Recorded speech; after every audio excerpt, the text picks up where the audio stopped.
Hi everyone, in today's video I'm going to show you how to lose weight with quenching. Coming up.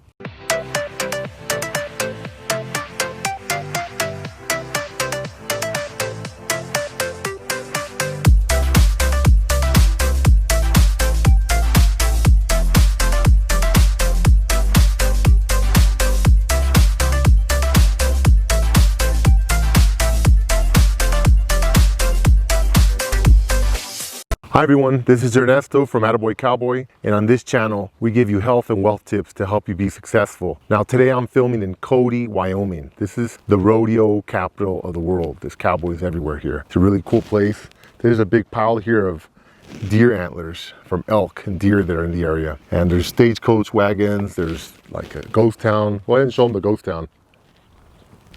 So there's all kinds of cool stuff to see here.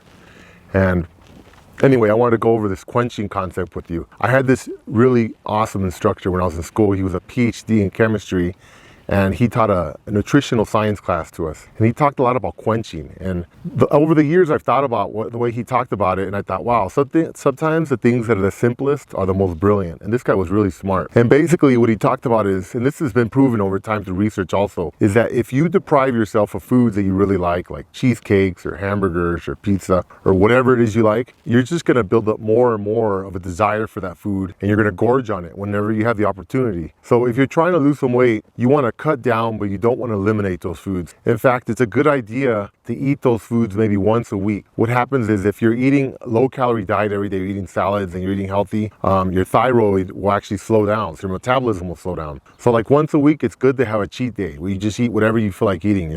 I know sometimes during the week I'm craving certain things. I'll get a little post-it note, I'll write that food and I'll post it on the fridge. And I'll just keep posting them on there. And by the weekend, by Saturday or Sunday, whenever I have my cheat day, I'll take the time to buy those foods and eat them. And usually I can only eat a little bit because it's only one day, and usually foods are really fattening. So I don't end up eating very much of it. I end up giving it away. But at least I satisfy that desire I have, so I'm not craving those high calorie foods throughout the week. And I can maintain myself, losing some weight. Also, it kind of gives your body a jolt, your thyroid, so that way you don't get accustomed to having a low metabolism. It kind of speeds you up, and then it helps you lose weight over the long run. So it's a really good strategy. But Dr. Tam's strategy was quenching. He said, look, Ernesto, if you want to eat a hamburger and fries, go for it. Have a hamburger, but instead of the fries, maybe have a salad. Have something to quench it, he used to say. Or let's say you want to have some fries. Well, have a salad on the side of that. Or have, something healthy with it. Some baked beets or something, or a green juice or something.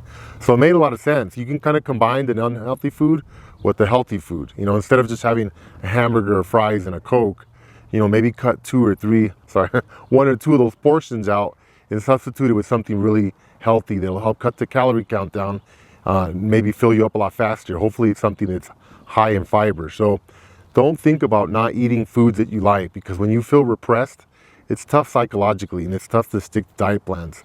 So make it easy on yourself by quenching instead. So thank you again for listening. I'm from Cody, Wyoming. If you have any questions, please comment below. Thank you.